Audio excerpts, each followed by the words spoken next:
എല്ലാവർക്കും പുതിയ വീഡിയോയിലേക്ക് സ്വാഗതം. ഇന്നത്തെ നമ്മുടെ റെസിപ്പി ഒരു രക്ഷയില്ലാത്ത ഒരു അച്ചാറാണ് കേട്ടോ. അച്ചാറെന്ന് പറഞ്ഞാൽ നമ്മൾ പലതരത്തിലും മാങ്ങാച്ചാർ ഉണ്ടാക്കുന്നതാണ്. പക്ഷേ ഈ ഒരു രീതിയിൽ നമ്മൾ മാങ്ങാച്ചാർ ഉണ്ടാക്കിയിട്ടുണ്ടല്ലോ, പിന്നെ ഇടയ്ക്കിടയ്ക്ക് ഇങ്ങനെ ഉണ്ടാക്കാൻ തോന്നും. അത്ര സ്വാദാണ് കേട്ടോ. നമ്മൾ ഈ മാങ്ങണ്ടി മൂക്കുന്നതിന് മുൻപ് ഇങ്ങനെ ഒരു കട്ട് ചെയ്തിട്ട് മാങ്ങ അണ്ടിയോട് കൂടി കട്ട് ചെയ്തിട്ട് ഉണ്ടാക്കുന്ന ഒരു രീതിയിൽ കൂടുതലായതും ഇത് ആന്ധ്രാപ്രദേശ് അതുപോലെ തെലുങ്കാന ആ ഭാഗങ്ങളിലുള്ള രീതിയാണ് ഇങ്ങനെ അച്ചാർ ഉണ്ടാക്കുന്നത്. നോർത്ത് ഇന്ത്യൻസും ഇതുപോലെ നല്ല ടേസ്റ്റായിട്ട് അച്ചാർ ഉണ്ടാക്കും. ഇന്ന് ഞാൻ ഉണ്ടാക്കുന്നത് തെലുങ്കാന രീതിയിലുള്ള ഒരു കട്ട് മാങ്ങ അച്ചാറാണ് കേട്ടോ. അടിപൊളി ടേസ്റ്റാണ്. അതിനുവേണ്ടി ഞാൻ 5 മാങ്ങ ഇതുപോലെ കട്ട് ചെയ്തെടുത്തിട്ടുണ്ട് കേട്ടോ. അതിങ്ങനെ അത്യാവശ്യം മൂത്തിട്ടുണ്ടെങ്കിൽ നന്നായി മൂത്തിട്ടില്ല, അങ്ങനത്തെ ഒരു രീതിയിലാണ് മാങ്ങ കട്ട് ചെയ്തെടുത്തിരിക്കുന്നത്. ഇതിൻ്റെ ഉള്ളിലൊരു ചെറിയ തോല് പോലെയൊക്കെ കാണും, അതെല്ലാം നമ്മൾ വലിച്ച് കളയണം കേട്ടോ. ഇതുപോലെ അടർത്തി കളയണം. ഇപ്പോൾ അത് ഒന്നുമില്ലാതെ ഞാൻ നന്നായിട്ട് തുടച്ച് വൃത്തിയാക്കി വെച്ചിട്ടുണ്ട്. ഇതിങ്ങനെ കട്ട് ചെയ്യാനായിട്ട് ഒരു പ്രത്യേകതരം കത്തിയൊക്കെ ഉണ്ട് കേട്ടോ അവർക്ക്. പക്ഷേ നമ്മുടെ അടുത്ത് അതൊന്നുമില്ലല്ലോ. അപ്പം ഞാൻ എൻ്റെ അടുത്തുള്ള വലിയ കത്തി വെച്ചിട്ട് അത്യാവശ്യം നന്നായിട്ട് ഇതുപോലെ കട്ട് ചെയ്തെടുത്തിട്ടുള്ളതാണ്. അത്യാവശ്യം വലിയ കഷ്ണങ്ങളായിട്ട് വേണം കേട്ടോ കട്ട് ചെയ്തെടുക്കാൻ. ഇനി അതിനുശേഷം നമുക്ക് ഒരു തോർത്തോ അല്ലെങ്കിൽ ഇതുപോലെ ഒരു ചെറിയ വിരിയ വിരിച്ച് അതിലേക്ക് ഇതെല്ലാം ഇട്ട് വെയിലത്ത് ഏകദേശം 1 മണിക്കൂർ നേരം ഒന്ന് വെച്ച് കൊടുക്കണം കേട്ടോ. അതായത് ഇതിൽ വെള്ളത്തിൻ്റെ അംശങ്ങളൊക്കെ ഉണ്ടെങ്കിൽ ഒന്ന് പോകാൻ വേണ്ടിയിട്ടാണ്. എന്നാൽ ഒത്തിരി വെള്ളം ഡ്രെയിനായി പോവും ചെയ്യരുത്. ഉണക്കമാങ്ങ പോലെ ഒന്നും ഉണക്കും ചെയ്യേണ്ട ആവശ്യമില്ല കേട്ടോ. ഒന്ന് ചെറുതായിട്ട് 1 മണിക്കൂർ വെയിലത്ത് വെച്ചിട്ടൊന്ന് വാട്ടിയെടുത്താൽ മതി, ചെറുതായിട്ടൊന്ന് വാട്ടിയെടുത്താൽ മതി കേട്ടോ.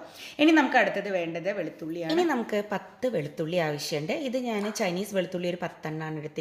അതൊന്ന് ഞാൻ ഇടയിൽ ഒന്ന് മുറിച്ച് അതിൻ്റെ കനക്കൊന്ന് കുറച്ചിട്ടുണ്ട് കേട്ടോ. നീളത്തിൽ തന്നെ മുറിച്ച് വെച്ചിട്ടുണ്ട്. അത് നമുക്കൊരു 1/2 മണിക്കൂർ ഒന്ന് വെയിലത്ത് വെച്ച് ഒന്ന് വാട്ടിയെടുക്കണം. അപ്പോൾ മാങ്ങ 1 മണിക്കൂറും വെളുത്തുള്ളി ഒരു 1/2 മണിക്കൂറും ഇരുന്നാൽ മതി കേട്ടോ.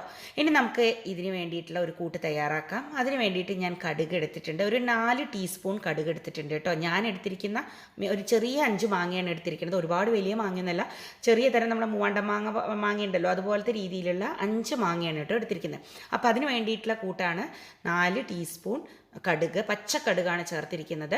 1 ടീസ്പൂൺ സാദാ ജീരകം, നമ്മൾ കറിക്കൊക്കെ ഉപയോഗിക്കുന്ന ജീരകം, പെരിഞ്ജീരകമല്ല. ഇനി നമുക്ക് ഒരു 1/2 ടീസ്പൂൺ ഉലുവ, ഇതും കൂടി നമുക്ക് ചേർത്ത് ഒന്ന് പൊടിച്ചെടുക്കാം. ഉലുവയും പച്ച ഉലുവയാണ്, വറുത്തിട്ടില്ല. ഇത് ചെറുതായിട്ട് റോസ്റ്റ് ചെയ്തിട്ട് പൊടിച്ചെടുത്ത് ഉപയോഗിക്കുന്നവരും ഉണ്ട് കേട്ടോ. അപ്പോൾ പച്ചയ്ക്ക് ചേർക്കുന്നവരും ഉണ്ട്, റോസ്റ്റ് ചെയ്ത് ചേർക്കുന്നവരുണ്ട്. എനിക്ക് റോസ്റ്റ് ചെയ്തതിനേക്കാളും പച്ചയ്ക്ക് ചേർത്തിട്ട് അത് കഴിക്കുമ്പോഴാണ് ഒന്നും കൂടി ടേസ്റ്റ് തോന്നിയത് കേട്ടോ. അതുകൊണ്ടാണ് ഞാനിങ്ങനെ ചെയ്തത്. ഇപ്പോൾ 1 മണിക്കൂർ കഴിഞ്ഞിട്ട് ഞാൻ മാങ്ങ എടുത്ത് വെച്ചിട്ടുണ്ട്. നമ്മൾ മാങ്ങയൊക്കെ കണ്ടു, അത്യാവശ്യം അതിലുള്ള വെള്ളമൊക്കെ ഒന്ന് വാടി വന്നിട്ടുണ്ട്. ഇത്രേ ആവശ്യമുള്ളൂ. ഉണക്കമാങ്ങ പോലെ നല്ലോണം വെള്ളം വറ്റിക്കരുത്. അപ്പോൾ പിന്നെ നമുക്ക് അതിൽ നിന്നുള്ള വെള്ളം ഒന്നും ഊറി വരാതെയാവും. അപ്പോൾ ഈ ഒരു പരുവം മതി. ഇനി നമുക്ക് ഇതൊന്ന് വലിയ പാത്രത്തിലേക്ക് ചേർത്ത് കൊടുക്കുകയാണ്. ഇനി നമുക്ക് ഒന്ന് വാട്ടി വെച്ചിരിക്കുന്ന 1/2 മണിക്കൂറായിട്ടോ ഞാൻ വെച്ചിട്ടുള്ള വെളുത്തുള്ളി, അത് നമുക്കിതിലേക്ക് ചേർത്ത് കൊടുക്കാം. കണ്ടോ, ഇത്ര വാടിയിട്ടുള്ളൂ, ഇത്രേ ആവശ്യമുള്ളൂ. ഇനി നമുക്കിതിലേക്ക് ചേർത്ത് കൊടുക്കാം. ഇനി നമുക്ക് പൊടിച്ച് വെച്ചിരിക്കുന്ന പൊടി കൂടി ചേർത്ത് കൊടുക്കാം ഇതിലേക്ക്. പിന്നെ ആവശ്യത്തിനുള്ള ഉപ്പ് ചേർത്ത് കൊടുക്കാം. കല്ലുപ്പുണ്ടെങ്കിൽ കല്ലുപ്പ് ചേർക്കാം. എൻ്റെ കല്ലുപ്പ് കഴിഞ്ഞു, അപ്പം ഞാൻ പൊടിയുപ്പ് ആവശ്യത്തിന് ചേർത്ത് കൊടുത്തിട്ടുണ്ട്. ഇനി നമുക്ക് വേണ്ടത് എരിവുള്ള മുളക് പൊടിയാണ് കേട്ടോ. എരിവുള്ള മുളക് പൊടി ഒരു 2.5 ടീസ്പൂൺ ചേർത്ത് കൊടുക്കുന്നുണ്ട്. ഓരോരുത്തരുടെ എരിവിൻ്റെ ഇഷ്ടത്തിനനുസരിച്ച് ചേർത്ത് കൊടുക്കാം. ഇതൊരു മീഡിയം സ്പൈസി ആയിട്ടുള്ള അച്ചാറായിട്ടാണ് ഞാൻ ഉണ്ടാക്കുന്നത്. 2.5 ടീസ്പൂൺ എരിവുള്ള മുളക് പൊടിയും 2.5 ടീസ്പൂൺ തന്നെ കാശ്മീരി മുളക് പൊടിയും കൂടി ഞാൻ ചേർക്കുന്നുണ്ട്. രണ്ടും സമാണ് ചേർക്കുന്നത്. എരിവ് കുറവ് ഇഷ്ടമുള്ളവർ അതിനനുസരിച്ച് എരിവുള്ള മുളക് പൊടി കുറച്ച് ചേർത്താൽ മതി. കൂടുതൽ ഇഷ്ടമുള്ളവർക്ക് എരിവുള്ള മുളക് പൊടിയുടെ അളവ് കൂട്ടി ചേർക്കുക കേട്ടോ. അതെല്ലാം നിങ്ങളുടെ ഇഷ്ടമാണ്. ഈ സമയത്ത് കുറച്ച് നല്ലെണ്ണ ചേർത്ത് കൊടുക്കാം. ഇത് ചൂടാക്കാതെയാണ് കേട്ടോ ഇപ്പം ചേർത്ത് കൊടുക്കുന്നത്. ഇനി നന്നായിട്ടൊന്ന് ഇളക്കി കൊടുക്കാം. അതായത് ഈ ചേർത്തിരിക്കുന്ന പൊടിയും ആ നല്ലെണ്ണയും എല്ലാം കൂടി ഒരു മിക്സായിട്ട് നമുക്ക് കിട്ടണം. എന്നാലാണ് ആ ഉപ്പെല്ലാം നന്നായിട്ട് അലിഞ്ഞ് കിട്ടുള്ളൂ. ഉപ്പ് അലിഞ്ഞ് നന്നായിട്ട് വരുന്നവരെ ഒന്ന് നന്നായിട്ട് ചേർത്ത് കൊടുക്കുക കേട്ടോ. നല്ലെണ്ണയും ചേർത്തിരിക്കുന്ന പൊടികളെല്ലാം കൂടിയും ചേർന്ന് ഈ ഒരു പരുവത്തിലായി കിട്ടും. ഈ സമയത്ത് പച്ച ഉലുവ 1 ടീസ്പൂൺ ചേർത്ത് കൊടുക്കുക. നമ്മൾ 1/2 ടീസ്പൂൺ പൊടിയിൽ ചേർത്തിട്ടുണ്ട്. എന്നാലും ഈ സമയത്ത് പച്ച ഉലുവ ഇതുപോലെ 1 ടീസ്പൂൺ ചേർത്ത് കൊടുക്കുക. പിന്നെ ഒരു 3 ടേബിൾ സ്പൂൺ നല്ലെണ്ണ ചൂടാക്കി കടുകിട്ട് പൊട്ടിച്ച് നമുക്ക് ചേർത്ത് കൊടുക്കണം കേട്ടോ. ലാസ്റ്റ് ഇതുപോലെ കടുക് വറുത്ത് കൊട്ടുന്നത് നല്ലൊരു ടേസ്റ്റാണ്. അപ്പോൾ ഈ സമയത്ത് നല്ല തിളച്ച എണ്ണ തന്നെയാണ് കേട്ടോ ഞാൻ അതിലേക്ക് ചേർത്ത് കൊടുത്തിരിക്കുന്നത്. ഇനി നന്നായിട്ട് ഇളക്കി കൊടുക്കുക.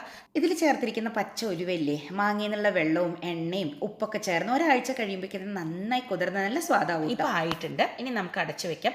ഈ ഒരു പരുവത്തിൽ മതി കേട്ടോ.